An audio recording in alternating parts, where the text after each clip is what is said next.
Life is not without challenge. Therefore, life is only about what you do with those challenges. And at the time, I was lost and at odds with myself. I lived one life in the city, consuming, yet desiring another life, a simpler, slower, more sustainable one. My values did not align with how I lived my day-to-day, so I had to make a big leap of faith. A big and scary leap, only hoping a net would appear and I would land somewhere better than where I had started. A place where my hands could touch the soil and roots and fresh air. A place where the only noise I could hear was bees buzzing happily around me. A place where my food went from my yard to my table. And to add to it, to do it in a way that regenerated the soil, the environment, and my soul. At the time, it seemed that permaculture held some keys that I was missing, and in looking back, there's things that I wish I would have known, things that would have made the leap so much easier. And now it's my turn to get to share the things I learned along the way with you, in hopes that I leave your life a little bit better. Hands down, the biggest question I hear is, where do I start with permaculture? And next to that is, will permaculture work in my climate? And if those two questions are on your mind, then this lesson is for you. Welcome to this masterclass series on permaculture, the #1 essential tool for healthy and sustainable living. This is the second lesson in the series. It's called Where to Start with Permaculture, right? I'm your guide, Brett James of High Sierra Permaculture. Now, I help eco-conscious people create truly sustainable lives that are in alignment with their values through transforming their homes with permaculture.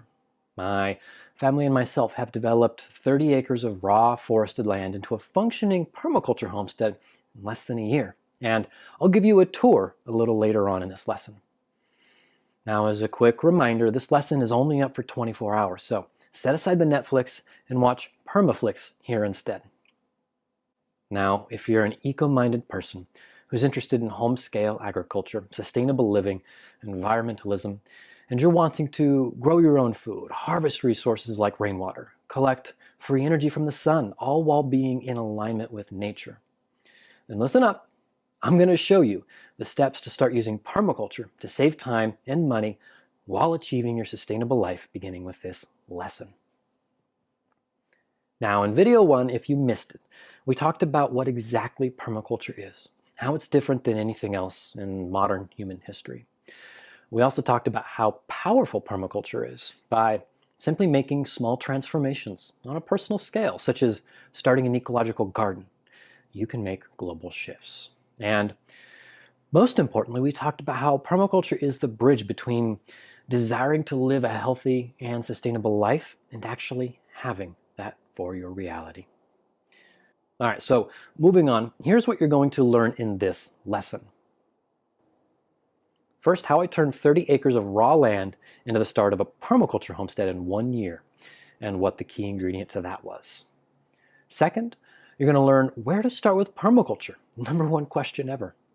Third, you're going to learn how permaculture equals less work, spending less money and less time while being more sustainable. Trust me, it's true, but they don't want you to know this. And fourth, you're going to learn if permaculture will work in your climate with one easy tool. So, we have some amazing things to cover, and I'm hoping you're excited as I am. To start off with, I want you to understand that I'm the same person as you. I'm just a person with desires to live more in alignment with my values. And in my case, I've made enormous strides to make that a reality. And to be honest, I continue to do so every single year. But that wasn't always the case for me. I started out this journey of sustainable living in a completely opposite direction. In fact, I was the opposite of someone you would imagine to be a sustainable permaculture homesteader. Ready for a total shocker? All right, so this is me in a very different life. Now, less than 10 years ago, I was living a very different life. I was a computer programmer living in downtown Denver. I lived in a loft, and I had a fancy new car, and I spent every penny I had on consumeristic things. Something deep down inside me knew that there had to be something better. Now, I'd spend most of my weekends alone in the mountains, hiking, biking, not quite sure what I was looking for, only to return to an empty life in the city every Monday, back to the 9 to 5. And I disliked my job. I didn't like the city. I disliked that every night I went home to watch TV. I didn't like Friday nights. They were spent out in the bars drinking. And eventually I snapped, knowing there was something better, but not exactly sure what. Now, in my case, I literally decided to, overnight, quit my job and move to Hawaii. And I packed up a single duffel bag of my necessities and I left everything behind. I left my car, my house, my stuff. Now, when I landed in Hawaii, I moved into an 800 square foot off the grid jungle hut. It had just 2 hours of power a day, no indoor plumbing, no internet. I could literally just walk around, pick avocados, bananas, and fruits, and more right outside my door. And here's where my life actually began, because this is when I first heard the word permaculture. So from that point forward, I became completely obsessed with permaculture. But I didn't own land, and I had very little money. Now, maybe you can relate to some of this, but I had the desire. I wanted to learn more and practice more permaculture. I was just determined. For me, at one point, I was a vagabond living out of my truck camper, just scraping by. But I'd earn enough money here and there to afford the things that were important to me, like more education. So I traveled around the United States and Canada, living in different towns, kind of trying to find what was my place in the world. And eventually, I landed upon farming. Once I started farming, I began immersing myself in the community. I worked on First Rain Farm, a 40-acre organic permaculture farm. I lived and worked on Lost Hill Farm, a 2-acre CSA organic permaculture farm. And I lived for several years on Fox Hollow Farm, a 5-acre private permaculture homestead, work trading to gain experience. And after a few years of learning on the farms, I finally decided to take my first permaculture design course, which this was the golden ticket for me. Taking a PDC, or permaculture design course, gave me the clarity and the confidence to go from kind of getting my toes wet in the sustainable living thing to diving all the way in. Now, I've taken many permaculture design courses, and you can see some of the programs I've taken here and some of the instructors I've had, including the late Toby Hemingway, author of the famous permaculture book, Gaia's Garden, and one of my favorite instructors, Eric Olson of the Permaculture Skills Center, a transformational school for professional permaculturists located in the coastal California. And these trainings led me to work with permaculture professionally. Now only a few short years after beginning my permaculture design courses, my family and I bought our own raw land to work with. So as I mentioned, we started with 30 acres of bare forested land in the Sierra Nevada mountains of California, and the desire to create a sustainable homestead life there. Because this is kind of crazy. In 1 year's time, we cleared part of the land. We developed a road that harvested rainwater, built a yurt home, and all of the supporting systems needed, like power, water, and infrastructure. Started free-ranging chickens, planted an orchard, established an ecological garden, installed water harvesting earthworks, built a gravity-fed irrigation system for our pasture, started composting toilets.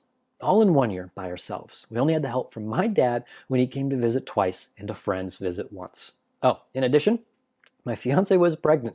In month 9 of developing our raw land, we had our son, Sequoia.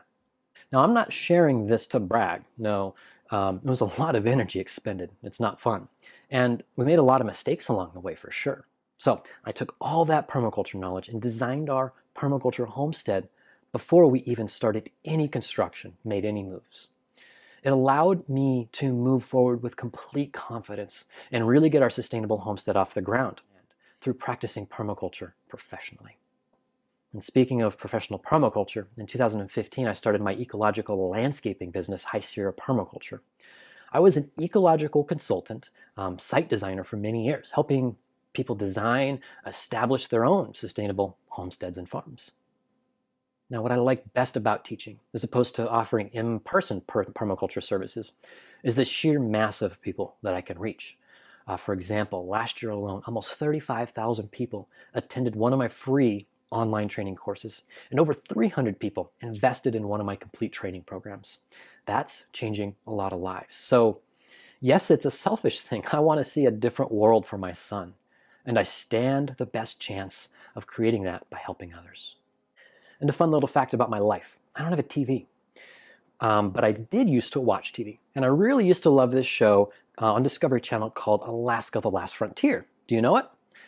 It's actually what inspired me to start growing my own food and move out of the city. Last year, they invited me to be one of 5 main speakers in their online homesteading summit, bringing permaculture to the mainstream homestead world. And additionally, my little yurt homestead attracted the attention of a popular YouTube channel with about 2.4 million subscribers. It's called Living Big in a Tiny House. And I travel the world featuring unique people living in unique tiny homes. With over 1.4 million views, our yurt has had a lot of virtual guests already, and I invite you to take the tour as well. I hope by sharing my experience, you can see that what I speak to you in these videos comes from my personal experience and my heart. So this leads me into the next topic, which is where to start with permaculture. All right, this diagram here is a big takeaway. So if you're taking notes, be sure you're paying attention.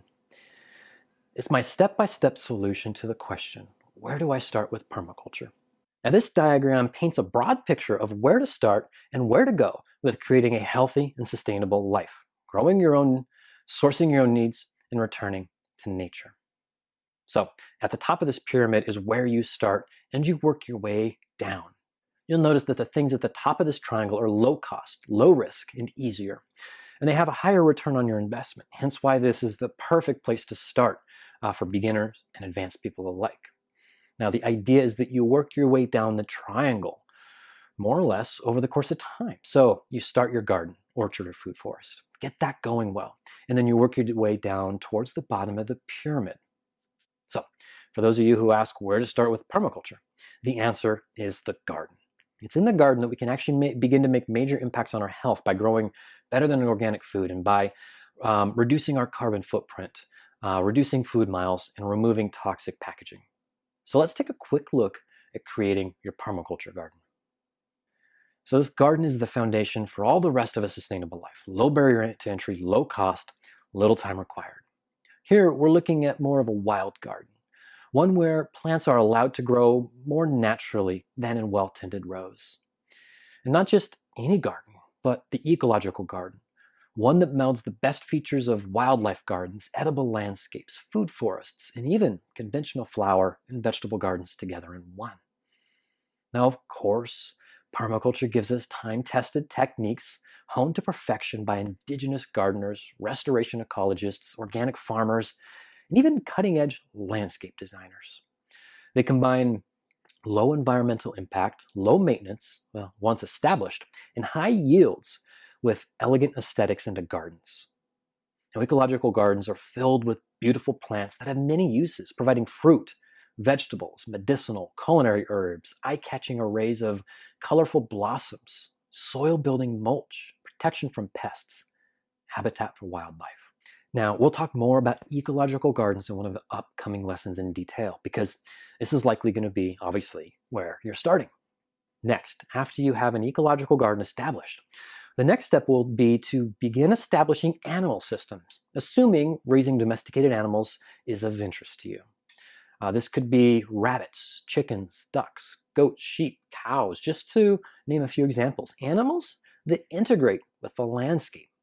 For example, you will want to connect your chickens to your garden, connect your goats to your forest. Now, it's worth noting here that for vegans who do not choose to keep animals, the key is to find sustainable replacements for the yields that the animals on a permaculture site would provide. Alternatives for things like manure, mowing, and tilling. All right, working our way down the pyramid.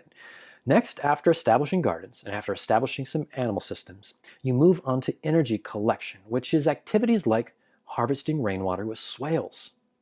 Here we have the opportunity to both improve the home, garden, or farm along with native ecosystems. And next, you move on to retrofitting structures, which is often for energy collection as well. Things like roof water harvesting, alternative energy systems like solar panels and wind energy. But it can also be retrofitting to make a home more efficient, such as wood heat or composting toilets. And we'll talk more about this in a lesson later on. Then lastly, you focus on the wildlands, if there's any present in your landscape. This is both managing wildlands for health and harvesting resources so at the same time. Or in landscapes where wildlands are not present, this could be restoring them. When we restore wildlands around our home, our site, our garden, we tend to improve the health of our land indirectly. For example, establishing forested edges around a farmland provides habitat for beneficial animals, which can then reduce pest population on the farm. Birds, for example, will establish that habitat in the forest edge, and the birds will help manage pests on the farm. Now that was a little more of a broad overview of where to start. Let's get more specific, even still with where to start with permaculture. So here's where some people say, that's great and all, but I already have a garden going. How do I start applying permaculture principles and techniques to it? Where do I start then? So this is the next thing I want to show you. The idea of creating connections between elements on a site. This can be said as closing loops. And this is actually what permaculture is and how to start using it. So to apply permaculture to anything, the thing we do is we try to close loops. So there are open loops and there are closed loops. And open loop requires manual input for something like energy. And a closed loop requires no manual input for something like energy. Think about a lawnmower. This requires gas from you to keep it going. It's an open loop. Now, think about a solar-powered calculator. That's more closed loop. It requires no energy from you to keep functioning. Look at this regular house. Do you think it's open or closed loop? What do you think? Yeah, it's open loop. The house is not self-sufficient. Power, gas, water, and sewer are all tied to the grid. Food comes from the grocery store. Money and time go into things that produce no yield, like mowing a lawn or watering a purely ornamental landscape. That is not permaculture. It is not sustainable. It's not self-sufficient. And of course, it's not closed loop. Now look at this. Isn't that much better? We're starting to close the loops on this house. The ornamental landscape is now an edible landscape. The home harvests water and rain. It houses animals for food and land management. And notice that the level of time, money, and energy is shifted in the long run. And it's drastically reduced because this home is more self-reliant. It's actually producing and not just consuming. So is this making sense? So to find loops, we just look for where time, money, or energy is wasted and close those loops. Now, I will mention that the permaculture design process has a framework for finding these open loops. Plus, learning all the possibilities that are in your permaculture toolbox can open your eyes to the ways in which loops can be closed. So let's look at an even more specific example and make some connections, a garden, because this is where I want you to start. So how do you apply permaculture to the garden? Well, here's an example of a conventional garden, an open loop garden. Now, just to say real quick, I'm not knocking conventional gardening necessarily. It's way better than, say, a manicured landscape, but it can be way better than this. So in this conventional garden, you have to bring in all of its needs from compost and soil amendments, pest control, water, seeds, and so on from outside. You have to give it all of your energy every season, weeding and tilling and repeating. And you do this over and over again. It's an open loop. Let's apply some permaculture connections to this garden, all right, and close these loops. This is much better. We've started closing the loops, which closing loops is as simple as making connections to other things in the garden or on the site. For example, the wood stove for the house can provide wood ash to the garden, which adds phosphorus and potassium, 2 of the 3 major nutrients your plants need. Or we can connect chickens to the garden. They can make the compost. Or we can connect ducks to the garden. Ducks can provide the pest control. Or we can connect cover crops. They can build and till the soil for you so you don't have to. So take note. This is how permaculture can save you time and money while being a more sustainable approach to gardening, farming, or just plain living. Now, don't get me wrong here. a permaculture garden is still work, especially in the beginning when you're making all the connections. But in the long run, it will be less work, more yield, and more play. For example, we never till our garden because permaculture gave us the tools, like deep mulching, to avoid that. I save dozens of hours each year because I don't do that. We close the loops by making connections, and permaculture has the tools to do this. So, how's all that sitting with you? When we close the loops, we're leveraging the power of permaculture to save time, money, and energy while reducing our carbon footprint. Just like in my example of using deep mulching so I never have to till or weed my garden. Now, do you remember from yesterday's video, those crazy industrial diagrams versus backyard egg diagrams? This is exactly the same thing here applied to the garden. All right, that is in a broad sense where to start with permaculture. And in the upcoming lessons, we're going to be getting even more specific with tools, strategies, and techniques that you can start with today in your garden or around your home. The big takeaway here is that you can connect things for sustainability and resilience, and any of these tools or strategies that permaculture offers creates connections for you. For example, if you create an ecological garden, as we'll talk about in an upcoming lesson, you're creating a garden that is deeply connected with both your home and the natural environment.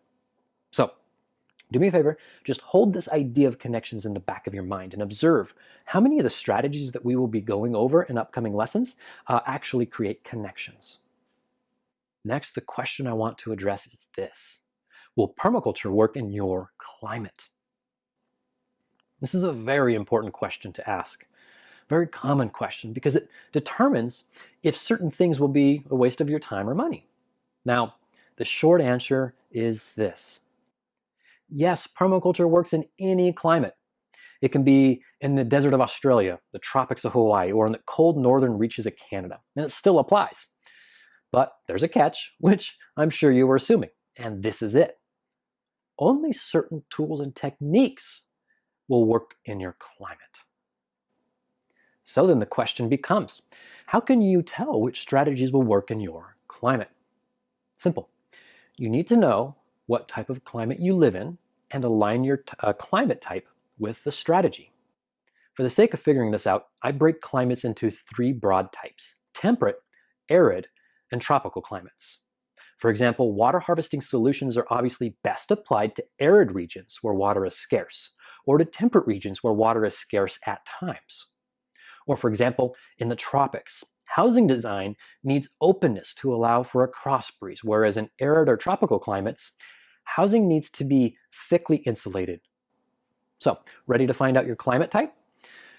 Below the video, I have printed out instructions in the downloadable workbook for today, in case you get a little lost here as I take you through it. To start with, to find your broad climate type, we're going to look at the Köppen climate system. The Köppen climate classification system is the most widely used system for classifying the world's climates. These are broad climatic zones that help us understand what climate we are in and help expand the possibilities of our sites. The categories are based on the annual and monthly averages of temperature and precipitation. And in the Köppen system, there's 5 primary categories. But like I said, we're going to simplify this down for this exercise to 3 primary climates. First is temperate climates, which includes Köppen climates starting with the letter C and D. Second is arid climates, which includes Köppen climates starting with the letter B plus some E. And tropical climates, which includes Köppen climates starting with the letter A. The easiest way to find your Köppen climate designation is to simply Google your nearest town plus Köppen climate. Here you can see that I am CSA. And you only need to pay attention to the first letter of this designation, which here is C. So I'm in the temperate category. Now in the book below, I also have a couple of additional links to Köppen climate maps if you'd prefer to find out that way. Go ahead and pause this video, find out your climate designation, and come back here because I need to teach you the second part of this. Okay, now you know which climate you are in: temperate, arid, and tropical. It's worth noting here that some of you might be in a transitional climate, for example, bordering temperate and arid, which is okay too. That just means that you can use tools and strategies from both climate types. Now from here it's simple. As I already said, you align your climate with the strategies in permaculture. Here you can see a chart of different strategies and what climate types they might be useful in. So that should answer the question, will permaculture work in your climate? By finding out which of the 3 main climates you live in. On top of that, this cheat sheet is a quick reference guide to direct you to the tools and strategies that will likely work in your region.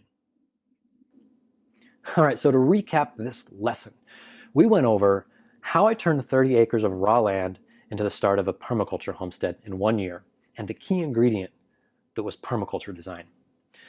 We went over where to start with permaculture, which is almost always the garden and making connections. We went over how permaculture is less work and less money and less time by making connections. And we went over how to tell if permaculture will work in your climate. So with your workbook and chart, you should have a clearer picture of what tools and strategies you can use around your home, in your garden, around your land to live more sustainably with permaculture. But the question of where to start often brings up more layers that we didn't go over yet. Now let me ask you, where do you start with an ecological garden then? What's the difference between dirt and soil? How do you create healthy soil without tons of back-breaking labor? How do you avoid killing your soil and ruining your garden? These are all questions that we're going to dive into in tomorrow's video, which will be released at, of course, 10 a.m. Mountain Standard Time in your inbox. And for a final thought here, I want you to meditate on something. The difference between the successful and the unsuccessful is not IQ, money, luck, or anything like that. Successful people are people who never give up. Now, I've personally seen this to be true over and over again. The people who have more of what they want in life, whatever it is. And in the case of this, we're talking about getting to live a happy, healthy, and sustainable life. They have it because they never gave up trying to create it. It's unrealistic to expect to never have challenges in life. So the practice becomes learning how to see challenges as opportunities to grow. The truth is, life will always have challenges. So would you rather face challenges having the life you desire or not? Now, lastly, please let me know in the comments below, what's one major takeaway you had from this lesson? I read every single comment. And until tomorrow morning, take care.